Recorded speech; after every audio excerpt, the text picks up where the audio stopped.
Good morning everyone. सो अपना क्या चल रहा था? Hyper conjugation.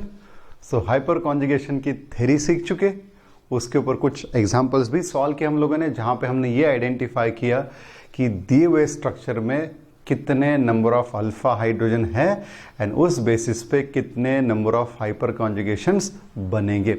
ये कुछ छोटे छोटे छोटे एग्जांपल सॉल्व करते जाएंगे। आगे इनका मेन एप्लीकेशंस है जब हम रिएक्शंस की बात करेंगे, या फिर आगे चल के अपने को पॉइंट आता है रिएक्शन इंटरमीडिएट, एंड उस रिएक्शन इंटरमीडिएट के बेसिस पे ही आपके अगले जो 11th के 12th की जो रिएक्शंस है उनमें प्रोडक्ट डिसाइड किया जाता है कि कौन सा प्रोडक्ट ज़्यादा बनेगा या कौन सा प्रोडक्ट कम बनेगा।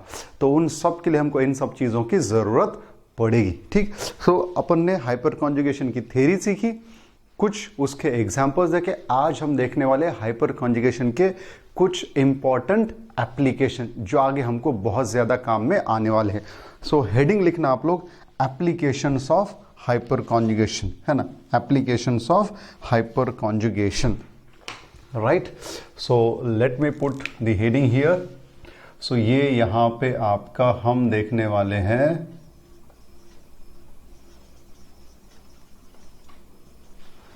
Applications of hyper conjugation. ठीक है, so okay, so one by one start करते हैं। अब तक की थ्योरी सबको क्लियर है। हाइपर कॉन्जुगेशन बगैर अल्फा हाइड्रोजन के होगा नहीं, स्टेबलाइजिंग फिनोमेना है, परमानेंट है, कार्बोकैटायन में होता है, अनसैचुरेटेड सिस्टम में होता है, फ्री रेडिकल्स में होता है, कार्बन आयन में नहीं होता, है ना, कार्बन आयन में नहीं होता, राइट। ये सब चीजें हम लोग देख चुके थे। अब यहां पे आगे की बात करते हैं। अब देखो यहां पे जो पहला एप्लीकेशन है, पहला एप्लीकेशन ये है। अब याद आ रहा होगा आप लोगों को जब हम लोगों ने रेजोनेंस सीखा था, तो रेजोनेंस में हमने क्या बोला था, जो अल्किल ग्रुप है, अल्किल ग्रुप कौन सा रेजोनेंस दिखाता है? अल्किल ग्रुप पॉजिटिव रेजोनेंस यानी पॉजिटिव मेसोमेरिक इफेक्ट दिखाता है। लेकिन मैंने वहां पे हिंट क्या दी थी आपको? प्लस एम वालों के लिए मैंने हिंट दी थी, almost all the plus M groups either that atom has negative charge और लोन पेयर ऑफ इलेक्ट्रॉन। लेकिन अल्किल ग्रुप के केस में किसी भी तरीके का नेगेटिव चार्ज नहीं है, ना कि उसके ऊपर किसी भी तरीके की लोन पेयर है, तभी भी वो क्या कर रहा है? Plus M. अब प्लस एम दिखा रहा है यानी वो बेंजीन रिंग पे क्या कर रहा है? ऑर्थो और पैरा पोजीशन पे इलेक्ट्रॉन डेंसिटी बढ़ा रहा है। तो वो एक्सप्लेन किया जाएगा हाइपर कॉन्जुगेशन से, बहुत ज्यादा इंपॉर्टेंट है, ध्यान देना। सो पहला एप्लीकेशन क्या हाइपर कॉन्जुगेशन का? लिखना आप लोग मेरे साथ, it explains hyper conjugation, it explains ortho para directing nature. ठीक है, it explains ortho para directing nature of alkyl group. ठीक है, it explains ortho para directing nature of alkyl group लिखो, या फिर आप ऐसे लिखो अल्किल बेंजीन। ठीक है, क्योंकि बेंजीन पे जब अल्किल ग्रुप लगेगा तो it will be called as alkyl benzene and उसका नेचर ऑर्थो पैरा डायरेक्टिंग है, राइट। तो अब यहां पे समझा जाए कैसे वो ऑर्थो पैरा डायरेक्टिंग है। सो अब तक तो शायद आपको अंदाजा आ ही गया होगा, क्योंकि हमने क्या बोला था, हाइपर कॉन्जुगेशन के लिए जिसके साथ हाइपर कॉन्जुगेशन होता है वो या तो एक आपका अनसैचुरेटेड सिस्टम है, पाई बॉन्ड वाला सिस्टम है, या फिर sp2 हाइब्रिडाइज एटम के साथ उसके अल्फा कार्बन से जो कि sp3 है वहां से CH बॉन्ड क्या होता है? डीलोकलाइज। तो अब मैंने यहां पे एक एग्जांपल लिया, ये मैंने बेंजीन, अब इस बेंजीन को मैंने ये यहां पे क्या कर दिया, ऐसा CH3 जोड़ दिया। अब देखो यहां पे अब क्या है, ये आपका C डबल बॉन्ड C, इसके बाजू का ये रहा आपका अल्फा कार्बन, है ना, ये रहा आपका अल्फा कार्बन। तो अब क्या होगा, अब ये CH सिग्मा बॉन्ड जब इसके साथ डीलोकलाइज होगा, इसके साथ डीलोकलाइज होगा, तो बेटा यहां पे, है ना, यहां पे क्या हो जाएगा, जैसे ये यहां पे आया, ये पाई बॉन्ड हट के इस कार्बन के p ऑर्बिटल में आया। क्योंकि बार बार बता रहा हूं, आपका जो पाई बॉन्ड बना कैसे है? बाय द लैटरल और sideways overlap of unhybridised p orbital. अब ये जो पाई बॉन्ड बना, ये इस कार्बन का एक p, इसका एक p मिलके बना है, लेकिन जैसे ये सिग्मा बॉन्ड इधर आएगा, ये p ऑर्बिटल के दोनों इलेक्ट्रॉन निकल के इस p ऑर्बिटल में जाएंगे, यानी यहां पे क्या हुआ, निगेटिव चार्ज है ना। अब इधर क्या बनेगा, इधर जो बनेगा आपका CH2, एक H को ऐसा साइड में दिखाता हूं H+, बाकी जो था एज इट इज, राइट, ऐसा हुआ। अब इसके आगे क्या होगा, इसके आगे ये होगा कि ये निगेटिव चार्ज जब पाई बॉन्ड के रेजोनेंस में, everybody knows negative charge pi bond का जब रेजोनेंस होता है तो जैसे निगेटिव चार्ज इधर आया, ये पाई बॉन्ड इस कार्बन के ऊपर आया, तो इसका जो अगला रेजोनेटिंग स्ट्रक्चर है, जरा ध्यान से देखो, ये ऐसा है, ठीक है। अब क्या हुआ, यहाँ पे निगेटिव चार्ज, यहाँ पे डबल बॉन्ड, यहाँ पे अब ऊपर वाला हिस्सा जैसा था वैसा लिख के रखना पड़ेगा, ठीक है ना, ये ऐसा हुआ, राइट। अब क्या होगा, अब यहाँ पे फिर से अब ये जो नेगेटिव चार्ज है ये इधर रेजोनेंस में आएगा, तो ये पाई बॉन्ड हटके यहाँ पे आएगा, तो इट मीन्स यहाँ पे अगला जो रेजोनेटिंग स्ट्रक्चर है कुछ ऐसा बनेगा। यहाँ पे आपका नेगेटिव चार्ज, इधर डबल बॉन्ड, इधर डबल बॉन्ड, ये आपका यहाँ पे CH2H+, ठीक है, ऐसा बन गया। क्लियर है बेटा। सो ये ऐसा, तो यहां पे अब देखो, यहां पे शुरुआत में इसको लगाने के पहले बेंजीन के सभी कार्बन पे इलेक्ट्रॉन डेंसिटी कैसे थी, नॉर्मल थी, सभी पे सेम थी। लेकिन जैसे हमने ऐसा अल्किल ग्रुप लगाया जिसके पास अल्फा हाइड्रोजन है, तो वो CH सिग्मा बॉन्ड इस पाई बॉन्ड के साथ ओवरलैप कर गए, है ना, CH sigma bond pi bond के साथ ओवरलैप कर गए, एंड ऑर्थो पोजीशन पे फिर आगे चल के पैरा पोजीशन पे फिर आगे चल के क्या हुआ, ऑर्थो पोजीशन पे इलेक्ट्रॉन डेंसिटी बढ़ गई। यानी कि अब अगर मैं यहाँ पे किसी एक इलेक्ट्रोफाइल यानी कौन, इलेक्ट्रॉन डेफिशिएंट, अब अगर मैं इस इलेक्ट्रोफाइल की रिएक्शन इस मिथिल बेंजीन के साथ करना चाहूं, तो मुझे बताओ अपना इलेक्ट्रोफाइल मिथिल बेंजीन के किस पोजीशन पे अटैक करेगा, है ना। अपना जो इलेक्ट्रोफाइल है मिथिल बेंजीन के किस पोजीशन पे अटैक करेगा, आइदर ऑर्थो और पैरा, क्योंकि इसके वजह से इलेक्ट्रॉन डेंसिटी कहां पे बढ़ रही है, इसके वजह से इलेक्ट्रॉन डेंसिटी ऑर्थो या पैरा पोजीशन पे बढ़ रही है। सो अब एक अपन ने क्या किया, एक टाइम हमने क्या बोला था, एक टाइम सिर्फ एक ही CH सिग्मा बॉन्ड ले सकते हैं। तो जैसे आपने एक CH बॉन्ड के लिए दिखाया, उसी तरीके से आप नेक्स्ट टाइम दूसरे के लिए दिखा सकते हो, नेक्स्ट टाइम तीसरे के लिए, एंड जब भी एक का दिखाओगे तो फिर ये ऐसे फिर से ऑर्थो पैरा पे ऐसे इलेक्ट्रॉन डीलोकेशन होता जाएगा, इलेक्ट्रॉन डेंसिटी बढ़ेगी। So by this we can say that based on hyperconjugation alkyl group और अल्किल बेंजीन्स और ortho para directing in nature, उन्होंने क्या किया, ऑर्थो और पैरा पोजीशन पे इलेक्ट्रॉन डेंसिटी बढ़ाई, ठीक है, इलेक्ट्रॉन डेंसिटी बढ़ाई। आई थिंक मैंने इसी बेस पे एक आपको सवाल दिया था, एक बेंजीन रिंग को मैंने मिथिल जोड़ा था, दूसरे बेंजीन रिंग को मैंने एथिल जोड़ा था, तीसरे बेंजीन रिंग को मैंने आइसोप्रोपिल ग्रुप जोड़ा था, एंड चौथे बेंजीन रिंग को मैंने टर्शियरी ब्यूटिल ग्रुप जोड़ा था, और मैंने पूछा था कि किस बेंजीन रिंग में इलेक्ट्रॉन डेंसिटी सबसे ज्यादा है। तो जाहिर सी बात है, अब देखा जाए तो टर्शियरी ब्यूटिल का प्लस साइज सबसे ज्यादा है, लेकिन टर्शियरी ब्यूटिल जब बेंजीन रिंग को जुड़ेगा तो भैया उसके केस में हाइपर कॉन्जुगेशन कितने होंगे, उसके केस में हाइपर कॉन्जुगेशन 0, एंड हमने क्या सीखा है, हाइपर कॉन्जुगेशन की पावर इंडक्टिव से ज्यादा है। तो इस वाले रिंग में compare to this ring electron density कम है, तो इस रिंग में इलेक्ट्रॉन डेंसिटी ज्यादा होगी, तो मिथिल बेंजीन के पास इलेक्ट्रोफाइल जल्दी से आएगा कि टर्शियरी ब्यूटिल बेंजीन के पास इलेक्ट्रोफाइल जल्दी से आएगा। क्लियर है, इलेक्ट्रोफाइल किसके पास जल्दी से आएगा, इसके पास इलेक्ट्रोफाइल जल्दी से आएगा, क्योंकि इसके पास इलेक्ट्रॉन डेंसिटी क्या है, ज्यादा है, ठीक है। सो ये हो गया आपका पहला application, that by hyperconjugation alkyl benzenes are ortho para directing in nature. Clear है, ओके, ये हो गया फर्स्ट। अब चलते हैं सेकेंड एप्लीकेशन। तो सेकेंड एप्लीकेशन क्या है, तो सेकेंड एप्लीकेशन बताने से पहले let me tell you couple of points. एक, अब देखो कैटायन तो सबको पता है, ठीक है, कैटायन सबको पता है। फिर यहां पे अगर मैंने ये ऐसा किया, कार्बन, ठीक है, ये मैंने क्या किया, कार्बन को ऐसे 3 बॉन्ड बनाए, नॉर्मली कितने बनाता है, 4, लेकिन मैंने क्या किया, उसके 3 बॉन्ड बनाए, एंड मैंने उसके ऊपर एक पॉजिटिव चार्ज लिखा। पॉजिटिव चार्ज लिखा, उसी का मतलब उसके इलेक्ट्रॉन का लॉस हुआ है। अब उसके पास 3 ही बॉन्ड है एंड एक पॉजिटिव चार्ज है, यानी कि उसके पास टोटल वैलेंशियल में इलेक्ट्रॉन कितने हैं, 6, ठीक है। वैलेंस शेल में इलेक्ट्रॉन 6। अब 6 इलेक्ट्रॉन यानी कि वो इनकम्प्लीट ऑक्टेट है। कैसा है वो? इनकम्प्लीट। अब जो इनकम्प्लीट ऑक्टेट होगा, हमने अब तक सीख रखा है स्टेबिलिटी उसकी कंप्लीट ऑक्टेट वाले के कंपैरिजन में क्या होती है? कम होती है। तो हमेशा कोशिश करेगा कि कहीं ना कहीं से जुगाड़ करेगा, कहीं ना कहीं से इलेक्ट्रॉन उसको मिल जाए। जैसे क्लासरूम में हम कभी बैठते हैं, है ना, और हम किसी खास चीज़ को देखना चाहते हैं तो हम कोशिश करते हैं कि भाई कहाँ से वो हमको दिख जाए, कहाँ से, किस बेंच पे बैठे तो दिख जाए।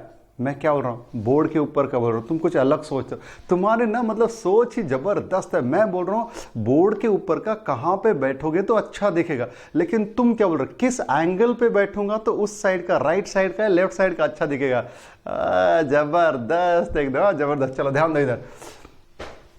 सो ये आपका क्या है? कार्बोकेटन। Carbocation electron deficient. तो carbocation positively charged carbon electron deficient होता है। कौन बताएगा मुझे इस कार्बन का हाइब्रिडाइजेशन क्या है? इस कार्बन का हाइब्रिडाइजेशन क्या है? sp2, क्योंकि इसके सिग्मा बॉन्ड कितने बने? 1, 2 और 3। तो इसकी ज्योमेट्री क्या होगी? अगर हाइब्रिडाइजेशन sp2 है तो इसकी ज्योमेट्री क्या होनी चाहिए? प्लानर। आगे है अपने को ये डिटेल में, लेकिन अभी आया है तो बता देता हूं। अब बता दिया मतलब मैं सवाल पूछ सकता हूं, है कि नहीं? टेस्ट के लिए मुझे सवाल जमा करने होते हैं ना यार। तो ये sp2 है, ये कैसा है आपका? प्लानर है।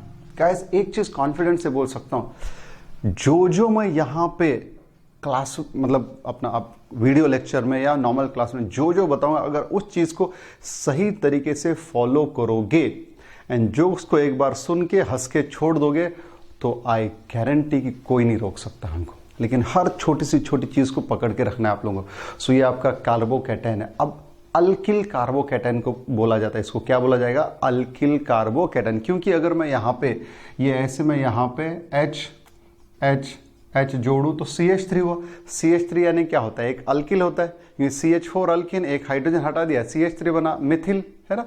सो ये क्या हो गया आपका? Alkyl carbocation. इलेक्ट्रॉन डेफिशिएंट है, ठीक। उसी तरीके से एक मैं और स्पीसीज बनाने वाला हूं यहाँ पे। ये रहा कार्बन, ठीक है। अब फिर से इस कार्बन ने क्या किया? इस कार्बन ने ये ऐसे 3 बॉन्ड बनाए, ठीक है। इसने क्या किया? 3 बॉन्ड बनाए एंड चौथा बॉन्ड इसने नहीं बनाया। इसके पास एक ही अनपेड इलेक्ट्रॉन रहा, मतलब इसने एक चौथा बॉन्ड बनाया नहीं। तो जब किसी स्पीसीज पे एक अनपेड इलेक्ट्रॉन होता है तो उसको बोला जाता है फ्री रेडिकल। आगे है अपने को ये डिटेल में, ठीक है ना, उसको बोला जाता है फ्री रेडिकल। अब कौन बताएगा इस alkyl free, CH3 free radical, Mithil free radical. ये क्या था? मिथिल कार्बोकैटायन। ये क्या आपका? Mithil free radical. Mithil free radical में भी इस कार्बन का हाइब्रिडाइजेशन क्या होगा? बॉन्ड कितने बने हैं? 3। उस एक इलेक्ट्रॉन को बॉन्ड नहीं काउंट कर सकते क्योंकि बॉन्ड बनाने के लिए कितने इलेक्ट्रॉन लगेंगे? 2। सो इसका हाइब्रिडाइजेशन, इस कार्बन का भी हाइब्रिडाइजेशन sp2 हुआ एंड इसकी ज्योमेट्री भी क्या हो गई बेटा? प्लानर ही हो गए, है ना। इसकी ज्योमेट्री भी प्लानर ही हो गए। ओके, अब आते हैं यहां पे। तो दोनों भी देखो, इसका ऑक्टेट इनकम्प्लीट है। क्या इसका ऑक्टेट कंप्लीट है? इस कार्बन के वैलेंस शेल में कितने इलेक्ट्रॉन है ऐसा लगता है आपको? 3 बॉन्ड यानी कितने इलेक्ट्रॉन हो गए? 6। यानी कि अनपेड वाला 7। तो इसका भी तो ऑक्टेट इनकम्प्लीट है। सो दोनों भी इलेक्ट्रॉन डेफिशिएंट है। दोनों भी कैसे है? इलेक्ट्रॉन डेफिशिएंट है। दोनों को भी किस चीज की जरूरत है? प्यार की जरूरत है। दोनों को भी इलेक्ट्रॉन्स की जरूरत है। जैसे इलेक्ट्रॉन मिलेंगे उनकी भूख खत्म हो जाएगी, है ना। दिल से दुआ देंगे आपको वो लोग।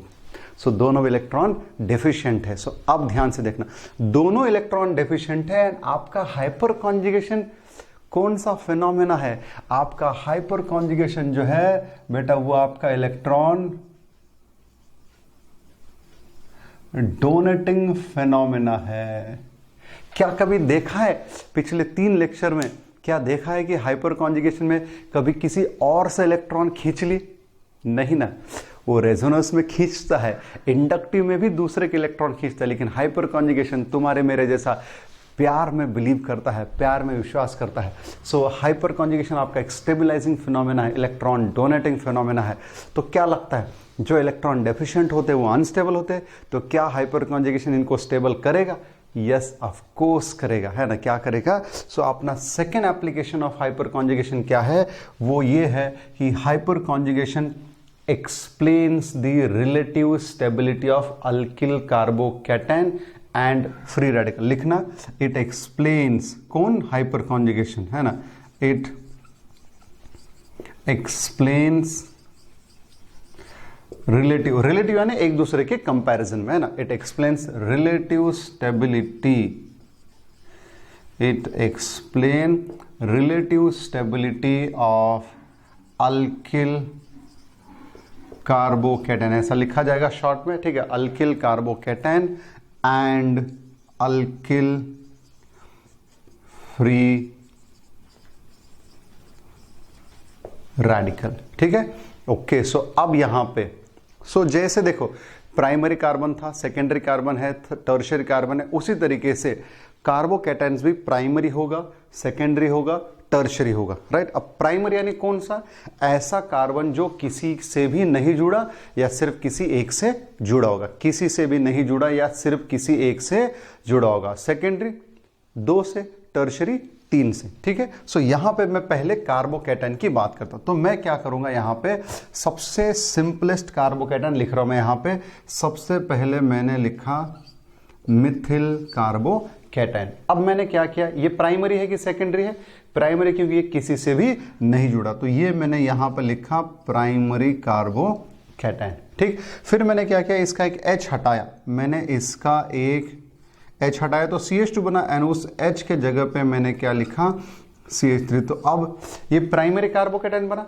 लेकिन अगर नाम देना होगा तो कौन सा है, ये मिथिल कार्बोकैटायन है, तो ये कौन सा है, C2H5 यानी इथिल है, ये क्या है आपका ethyl. So this is also primary carbocation. अगर नाम की बात करें तो ये कौन सा कार्बोकैटायन है आपका, इथिल कार्बोकैटायन। अब आते हैं नेक्स्ट, अब मैं क्या करूंगा, ये भी प्राइमरी, ये भी प्राइमरी, मैं यहां से एक और H हटाऊंगा, है ना।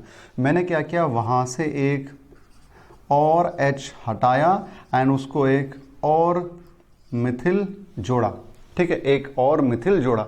अब ये जो बना देखो, इसको 2 कार्बन यानी ये सेकेंडरी कार्बोकैटायन बना, ये क्या बना आपका, ये बन गया आपका सेकेंडरी कार्बोकैटायन, एंड इसका नाम क्या हो सकता है, आइसोप्रोपिल, है ना। ये देखो इस सेकेंड लास्ट कार्बन पे एक क्या है आपका CH2 जुड़ा, तो इसका नाम बनेगा आइसोप्रोपिल कैटायन, ठीक है, ये क्या है आपका आइसोप्रोपिल कैटायन, ओके। ये इधर का लिखा होगा आप लोगों ने, इसको मिटा रहा हूं। अब ये हो गया प्राइमरी, हो गया सेकेंडरी, हो गया। अब मैं बात करता हूं यहां पे टर्शियरी, तो मैं क्या करूंगा, ये जो बचा हुआ हाइड्रोजन है उसको भी हटा देते हैं ना, सल्टा देते हैं उसको भी, तो ये उसको भी मैंने क्या कर दिया, हटा दिया, एंड मैंने अब उसके जगह पे फिर से एक CH3 लगाया। तो कौन सा कार्बोकैटायन होगा, ये टर्शियरी, है ना। और कौन सा नाम है तो क्या है, टाइप कौन सा, टर्शियरी कार्बन कितने, 4, यानी टर्शियरी ब्यूटिल। सो ये हो गया आपका टर्शियरी कार्बोकैटायन। नाम की बात करें तो ये है आपका टर्शियरी ब्यूटिल कार्बोकैटायन। अब अगर मैं आपको पूछूं कि कौन सा कार्बोकैटायन सबसे ज्यादा स्टेबल होगा, तो हमने बहुत सिंपल तरीका देखा था, जितने ज्यादा अल्फा हाइड्रोजन उतना ज्यादा हाइपर कॉन्जुगेशन, जितना ज्यादा हाइपर कॉन्जुगेशन उतनी स्टेबिलिटी ज्यादा। तो जरा देखें यहां पे कितने हाइपर कॉन्जुगेशन है, यहां पे 0 हाइपर कॉन्जुगेशन यहां पे। अब इस पॉजिटिवली चार्ज कार्बन के बाजू का अल्फा कार्बन हाइड्रोजन है कितने, 3, तो यहां पे मैं लिखता हूं 3 हाइपर कॉन्जुगेशन। यहां पे इसके बाजू में ये भी अल्फा है, ये भी अल्फा है, कितने हाइपर कॉन्जुगेशन बनेंगे, 3 और 3 6, तो यहां पे लिखता हूं 6 हाइपर कॉन्जुगेशन, ठीक है ना। एंड सबसे आखिरी वाले में जरा बताओ तो, इस कार्बन के बाजू में अल्फा अल्फा अल्फा, एंड तीनों अल्फा कार्बन पे 3-3 हाइड्रोजन है ईच, तो यहां पे टोटल हाइपर कॉन्जुगेशन कितने बने भैया, 9, है ना, कितने बने, 9, राइट। तो यानी सबसे ज्यादा स्टेबल कौन हो गया, सबसे ज्यादा इलेक्ट्रॉन किस कार्बन को मिल रहे, इस वाले को, यानी मोस्ट स्टेबल कौन हुआ, टर्शियरी। अगर मैं आपको ऐसा पूछूं किस कार्बन का पॉजिटिव चार्ज सबसे कम है, आपका जवाब होना चाहिए, क्योंकि इस कार्बन को सबसे ज्यादा इलेक्ट्रॉन मिल रहे। तो इस बेसिस पे क्या हम ये बोल सकते हैं the stability order of alkyl carbocation, है ना, स्टेबिलिटी ऑर्डर, तो ये सबसे कम होगा क्योंकि इसको कोई इलेक्ट्रॉन दे ही नहीं रहा। ये इससे थोड़ा ज्यादा हुआ लेकिन इससे कम हुआ, है ना, ये इससे थोड़ा ज्यादा हुआ लेकिन इससे क्या हुआ, कम हुआ। तो हम क्या बोल सकते, based on hyper conjugation the generalized stability order for alkyl carbocation is tertiary alkyl carbocation more stable than secondary alkyl carbocation more stable than primary alkyl carbocation. So based on hyperconjugation carbocation की एक overall stability order क्या मिली आपको, tertiary, secondary, primary. अब ये मैंने specific example लेके बताया। अब इसी को हो सकता है बहुत जेनरिक फॉर्म में ऐसा लिखा जाए, जेनरिक फॉर्म में इसको ऐसा भी लिखा जा सकता है। कैसा, ध्यान से देखो, ये आपका इसको कभी ऐसा लिखा जाएगा, एक ये मिथिल तो चलो ठीक है हो गया, ठीक है, ये मिथिल, फिर इसके बाद में इसको लिखा जा सकता है RCH2। आर यानी क्या होता है, अल्किल, अल्किल यानी carbon. So now this carbon is attached to only one carbon. अब ये प्राइमरी हो गया, ये मिथिल। अब इसको ऐसा भी लिखा जा सकता है RCHR। अब कार्बन, दो कार्बन को जोड़ा यानी सेकेंडरी। अब इसको और शॉर्ट में कोई ऐसा भी लिख सकता है R2CH+, यानी इस कार्बन को कितने अल्किल, दो। मेरा काम है आपको हर चीज बताना, क्योंकि एग्जाम में किसी भी तरीके से पूछा जा सकता है। So we should know each and everything. इसी का शॉर्ट फॉर्म है ना ये, तो है ना। एंड टर्शरी जो है, टर्शरी को ऐसा लिख सकता है कोई R3C। तो R3C का मतलब क्या, उस कार्बन को 3 और अल्किल ग्रुप जुड़े हैं। तो यहां पे जनरल, सो बाय हाइपर कॉन्जुगेशन हम बोल सकते हैं अल्किल कार्बोकैटायन की स्टेबिलिटी ऑर्डर क्या है, टर्शरी, सेकेंडरी एंड प्राइमरी। इस तरीके से उसकी स्टेबिलिटी ऑर्डर बनेगी। क्लियर है बेटा, वेरी गुड। अब चलते फ्री रेडिकल की तरफ, फ्री रेडिकल की तरफ, राइट। और फ्री रेडिकल मैंने यहां पे बना था। फ्री रेडिकल यानी क्या था, फ्री रेडिकल यानी यहां पे आपका वो जो सेंट्रल एटम है उसके वैलेंस शेल में एक क्या है, अनपेयर्ड इलेक्ट्रॉन है। स्क्रीनशॉट ले लेना इसका, क्लियर है सबको, ओके। अब हम बात करें फ्री रेडिकल। तो फ्री रेडिकल में मैं क्या कर रहा हूं, यहां पे सभी का प्लस हटा के, है ना, सभी का प्लस हटा के मैं वहां पे एक अनपेयर्ड इलेक्ट्रॉन ले रहा हूं। अब जैसे अनपेयर्ड इलेक्ट्रॉन लिया, ये क्या बन गया, आपके फ्री रेडिकल बन गए। तो ये मिथिल फ्री रेडिकल, ये प्राइमरी, ये सेकेंडरी, ये टर्शरी, ठीक है। तो अब देखो फ्री रेडिकल में भी हमने क्या बोला था, फ्री रेडिकल में भी हाइपर कॉन्जुगेशन पॉसिबल है ना, फ्री रेडिकल में भी हाइपर कॉन्जुगेशन पॉसिबल है। तो अब जरा खुद ही बताना मुझे कि कहां पे कितना कितना हाइपर कॉन्जुगेशन है। सो ये आपका मिथिल फ्री रेडिकल है ना, ये क्या हुआ आपका मिथिल फ्री रेडिकल जो कि प्राइमरी फ्री रेडिकल है। ये भी कैसा है आपका इथिल फ्री रेडिकल, इस primary free radical, ethyl free radical short में लिख रहा हूं। ये कैसा आपका आइसोप्रोपिल सेकेंडरी फ्री रेडिकल, यानी आपका टर्शियरी ब्यूटिल फ्री रेडिकल कैसा है, टर्शियरी, राइट। यहां पे 0 हाइपर कॉन्जुगेशन। अब इसके बाजू में अल्फा 3 हाइपर कॉन्जुगेशन 6 9, यानी यहां पे भी अब alkyl carbocation and alkyl free radical दोनों भी इलेक्ट्रॉन डेफिशिएंट है, दोनों को भी जरूरत किस चीज की है, इलेक्ट्रॉन्स की। तो इसी का मतलब आपके हाइपर कॉन्जुगेशन के बेसिस पे हम ये बोल सकते हैं alkyl carbocation and alkyl free radical की स्टेबिलिटी ऑर्डर क्या है, tertiary alkyl free radical more stable than secondary than primary. So दोनों के केस में भी ऐसा ही होगा। क्लियर है बेटा एकदम से, बहुत सिंपल कॉन्सेप्ट है, बहुत सिंपल कॉन्सेप्ट है। सो ये हो गया आपका पहला एप्लीकेशन, ये हो गया आपका दूसरा एप्लीकेशन। अब चलते हैं third application of hyper conjugation. तो इस एप्लीकेशंस के बाद में बेस्ड ऑन दीज एप्लीकेशंस मैं कुछ एग्जांपल्स भी सॉल्व करूंगा आपके साथ में। चिंता करने की जरूरत नहीं है, हमेशा थ्योरी होगी, उसके बाद उसके प्रैक्टिस भी होगी, थ्योरी होगी, उसके क्वेश्चन लेके उसकी प्रैक्टिस भी होगी। कितने लोगों ने, मैंने आई थिंक 2 या 3 डीपीपी दिए है ना, कितने लोगों ने जो आखिरी वाला जो डीपीपी दिया था जिसमें ट्रू फॉल्स स्टेटमेंट्स वगैरह थे, कितने लोगों ने उसको सॉल्व किया? आई थिंक नहीं किया है ना, अभी तक आप लोगों ने उसको सॉल्व नहीं किया है, बुरा लगा मुझे, है ना, I am very very disappointed. Okay, so third application क्या है हाइपर कॉन्जुगेशन। नाउ अब एकदम बाकी का कुछ भी काम नहीं करना, क्योंकि ये वाला एप्लीकेशन जो है बहुत ज़्यादा ज़रूरी है, क्योंकि ये एप्लीकेशन आपका आखिर तक पीछा नहीं छोड़ेगा, आखिर तक पीछा नहीं छोड़ेगा। सो जो थर्ड एप्लीकेशन है, क्योंकि उसके ऊपर अपने को पूरा का पूरा चैप्टर है, अभी जो थर्ड एप्लीकेशन है ना उसके ऊपर आगे चल के हमको पूरा का पूरा चैप्टर है। सो लिखना आप लोग थर्ड एप्लीकेशन में बोलता हूँ, hyper conjugation explains relative stability of hyperconjugation explains relative stability of alkenes। क्या है?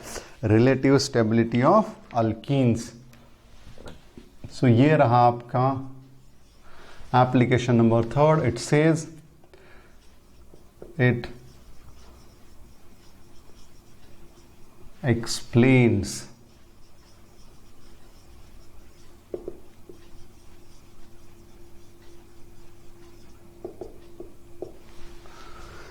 relative stability of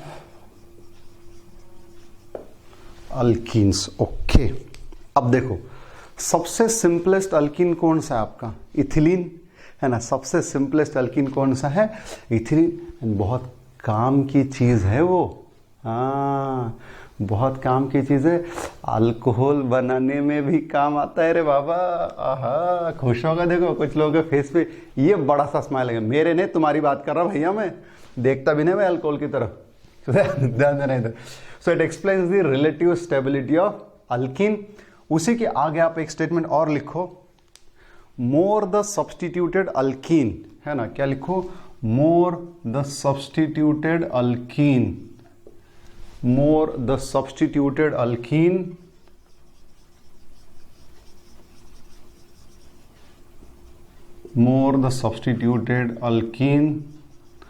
more will be the stability, more will be the stability।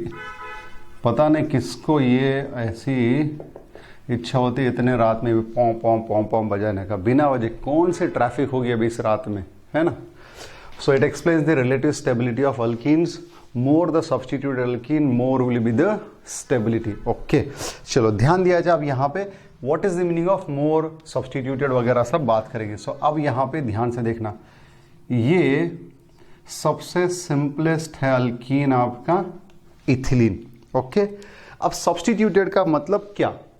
Alkane को बेस मान के चलते हैं, एक हाइड्रोजन हटाया, कोई दूसरा ग्रुप रखा, नया ग्रुप बना, और हाइड्रोजन हटाया, कोई ग्रुप रखा, नया ग्रुप बना। तो उसी तरीके से अल्कीन में भी क्या किया जा सकता है। ये आपका इथिलीन है। अब इस इथिलीन में से मैं एक हाइड्रोजन हटाता हूं, है ना। इस इथिलीन में से मैं एक हाइड्रोजन हटा के उसमें एक सबसे सिंपल अल्किल ग्रुप जोड़ता हूं। कौन सा? CH3। ठीक, अब मुझे बताओ, अब यहां पे कोई भी सब्स्टिट्यूएंट है क्या कार्बन पे? नहीं। लेकिन इस इथिलीन में से हाइड्रोजन हटा के हमने मिथिल जोड़ दिया, तो इसको हम ऐसा भी तो बोल सकते हैं सब्स्टिट्यूटेड इथीन, क्योंकि हमने H के जगह पे क्या लाया? CH3। तो हमने क्या कर दिया? इस इथिलीन में थोड़ा सा सब्स्टिट्यूशन लाया। हमने क्या किया? इसमें थोड़ा सा सब्स्टिट्यूशन लाया। अब दूसरी बार क्या कर सकता हूं मैं? दूसरी बार मैं ये कर सकता हूं कि इसमें इस कार्बन का एक हाइड्रोजन हटा सकता हूं, है ना। इस कार्बन का भी एक हाइड्रोजन हटा सकता हूं। अब जरा ध्यान देना, जब मैं इस कार्बन का एक हाइड्रोजन हटाता हूं तो मैं उसको दो तरीके से लिखूंगा। मैं उसको दो तरीके से लिखूंगा। ये मैं ऐसा, ठीक। आगे अपने को अल्कीन चैप्टर में आएगा ये डिटेल में। मैंने जानबूझ के अभी लिया नहीं, क्योंकि उसके लिए थोड़ा सा और ग्रिप आएगी तो बहुत आराम से चीजें बनेगी। तो अब मैंने क्या किया? पहली बार यहां से एक हाइड्रोजन हटा के CH3 जोड़ा। अब दूसरी बार मैंने क्या किया? इधर से भी एक हाइड्रोजन हटाया, इधर से भी एक CH3 जोड़ा। अब ऐसे में इस कार्बन पे एक सब्स्टिट्यूएंट आया, इस कार्बन पे, इसको बोला जाएगा मोनो सब्स्टिट्यूटेड अल्कीन।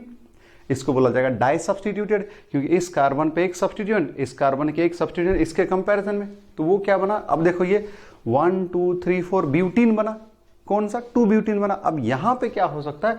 यहां पे दो पॉसिबिलिटी, एक ये स्ट्रक्चर जो मैंने लिखा, एंड अगर मैं दूसरा नेक्स्ट स्ट्रक्चर इधर लिखता हूं तो एक नेक्स्ट स्ट्रक्चर ऐसा बनेगा जहां पे ये जो दो CH3 है, मैंने वहां पे दोनों सेम साइड पे लिए थे। अब मैंने क्या किए? दोनों अपोजिट में लिए, है ना। दोनों क्या किए मैंने? अपोजिट में लिए। फिर अब इसको जो है इसको बोला जाता है सिस अल्कीन।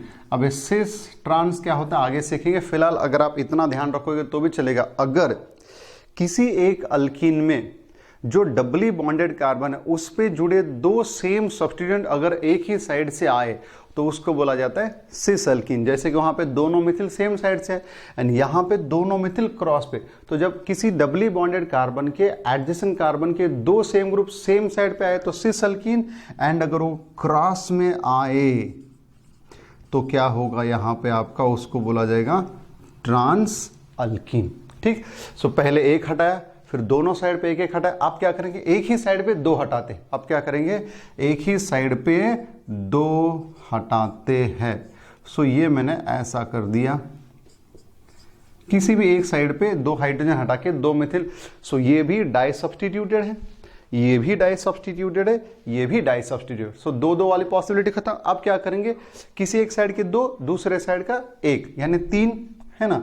सो ये आपका ऐसा हो जाएगा CH3, ये रहा यहां पे CH3 डबल बॉन्ड CH3, ये ऐसा बना। और अब क्या बचा, चारों के चारों हाइड्रोजन हटा के चार क्या लगाएंगे वहां पे हम लोग, अल्किल ग्रुप लगाएंगे। यहां पे मिथिल यूज किया तो मिथिल लगाएंगे। सो इसको ऐसा लिखता हूं, सो ये आपका बनेगा CH3 डबल बॉन्ड CH3, ये कुछ ऐसा बनेगा, राइट। ओके, अब जरा ध्यान से देखना अब क्या होता है, आप खुद ही बताना मुझे। यहां पे कितने हाइपर कॉन्जुगेशन है, 0। यहां पे कितने हाइपर कॉन्जुगेशन है, 0। यहां पे कितने हैं, 3।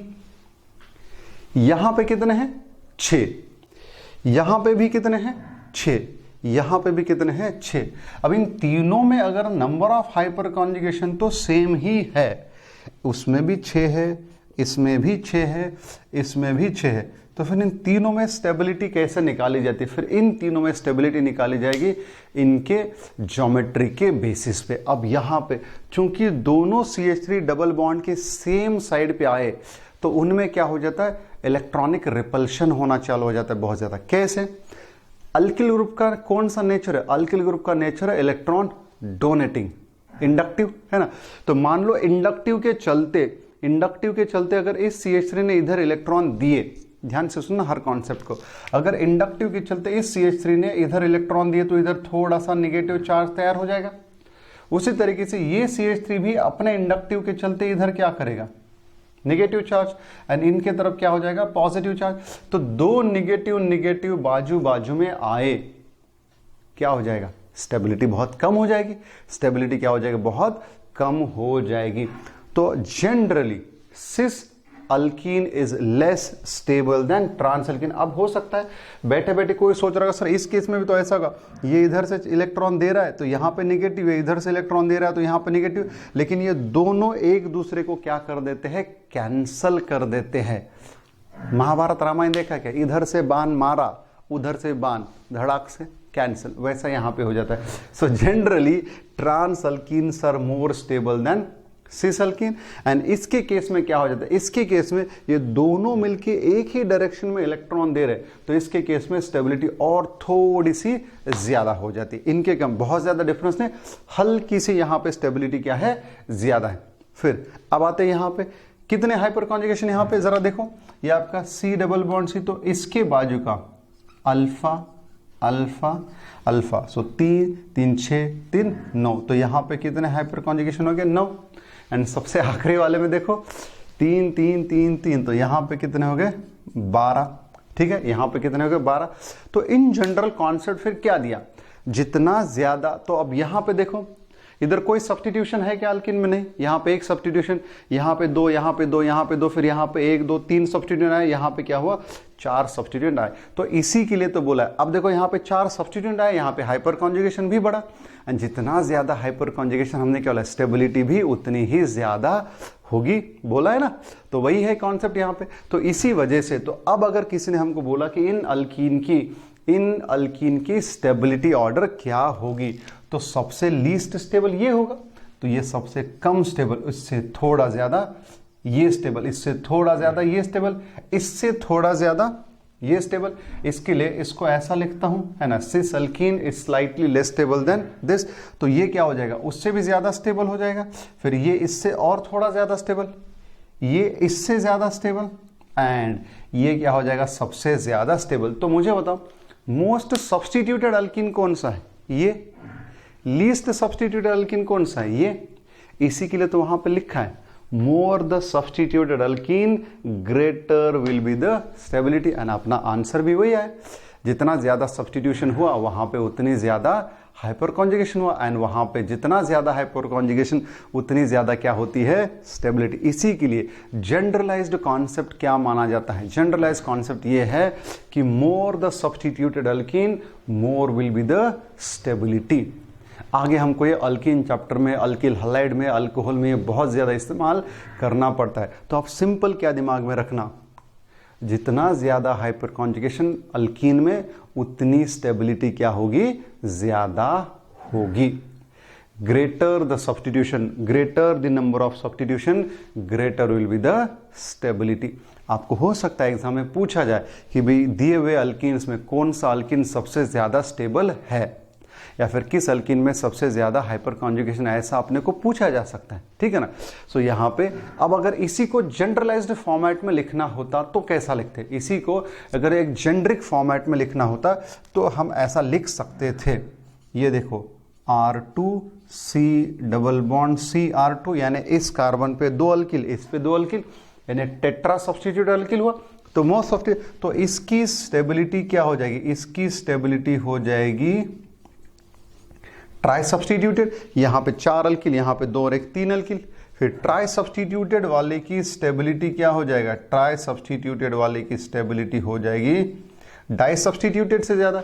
अब डाई सब्स्टिट्यूटेड में क्या होगा, डाई सब्स्टिट्यूटेड में आपका trans will be greater than cis, है ना, trans will be greater than cis. And trans से भी ज्यादा कौन है आपका, एक ही कार्बन पे ऐसे 2 अल्किल ग्रुप। एंड फिर इससे कम, अब ये 12 तो ऊपर वाले का है, ठीक है, ये 12 हाइपर कौन। फिर डाई सब्स्टिट्यूट से थोड़ा कौन कम रहेगा, डाई सब्स्टिट्यूटेड से थोड़ा कम रहेगा मोनो सब्स्टिट्यूटेड, एंड सबसे कम कौन रहेगा, नॉन सब्स्टिट्यूटेड। सो ये आप इस तरीके से जनरल स्टेबिलिटी ऑफ अल्कीन भी लिख सकते हो। तो बहुत सिंपल कॉन्सेप्ट है, बहुत सिंपल कॉन्सेप्ट है कि जितना ज्यादा ब्रांचिंग या फिर जितना ज्यादा substituent on doubly bonded carbon उतना ज्यादा हाइपर कॉन्जुगेशन एंड उतनी ज्यादा क्या होगी, स्टेबिलिटी।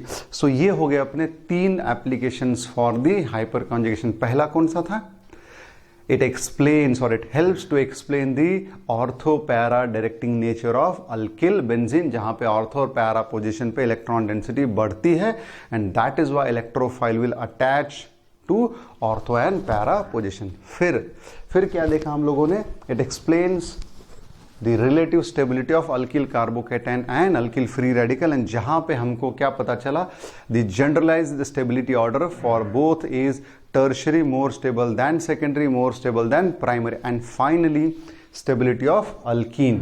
फाइनली क्या पता चला, स्टेबिलिटी ऑफ अल्कीन। तो more the substituted, more number of hyperconjugation in alkene, more will be the stability.